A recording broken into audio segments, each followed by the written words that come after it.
Arkadaşlar assalomu alaykum. Zo'rmiz 14-turimizdagi Glavni so'rin, ya'ni Malibu Nuto o'ynagan akamiz shu yerdalar. Assalomu alaykum aka. Ismingiz nima aka? Ma'ruf.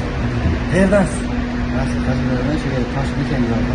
Toshkentdan. Toshkentda yashaysiz hozir.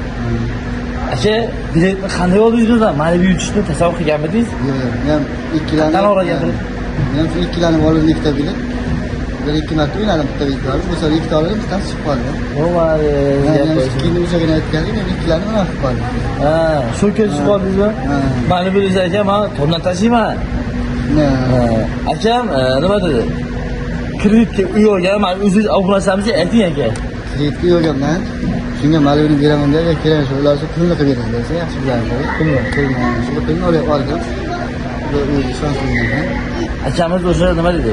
Kredit, uylar nimalar sababli mashina emas, pul oladigan bo'ldi aka. Pulni to'liq oldingizmi? To'liq oldim. Kelishganda bo'ldimi? Kelishganda bo'ldi. Ishonchli ekan.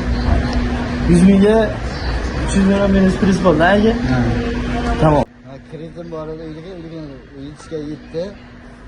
Nasib olsa endi mashina sal eskirib qolgandi. Shu unga ham ozroq ortib qoldi. Mana shu mashinani yangilashni niyat qilaman. Xudo xohlasa, mana bu puli uyni kirdiga ham yetdi. Endi mashinani ham yangilaysiz. Nasib qolsa. Allohga shukr. O'yin haqqot ekan. O'ynanglar va yetinglar. Obunalarga rahmat aytib qo'ymizmi? Obunalarga rahmat katta. Birgalikda qildik hammamiz. Joningiz omon bo'lsin. Qatnashchilar akamiz hayajonda, to'g'risi nima deydi? Men ham hayajonlangan bo'lardim. Akamiz shokda. Pulni olgandan keyin vaqti shokka tushib qoldingiz aka. Gap bo'lishingiz emas. Aka ismingiz nima edi? Ma'ruf aka. Xudo xohlasa o'yinlarda ishtirok qiling yana. O'yin ishonchimikin. Bemalol o'ynasa bo'ladimi? To'g'risini to'g'ri aytavering. To'g'risi o'ynasa bo'lar ekan, ishonchigan. Men ham boshiga ishonmagandim. Keyin hozir ko'rib turib ishondim. Men hayajon bo'lyapti. O'tib ketadi xudo xohlasa. To'lovdan to'lagandan keyin obunachilarimiz Malibu avtomobilini Qashqadaryolik akamizga topshirdik. Xudo xohlasa o'yinlarda ishtirok qilinglar, mashinalarda uyingizga borib yoki shunday chiroyli parkovkalarda mashinalarni qo'yib qo'yamiz. Shu yerga kelib mashinalarni olib ketishingiz mumkin.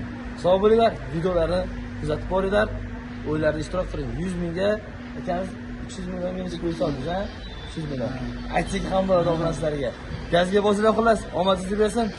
Keyingi turlarda yana ko'rishamiz. Rahmat, charchamayman.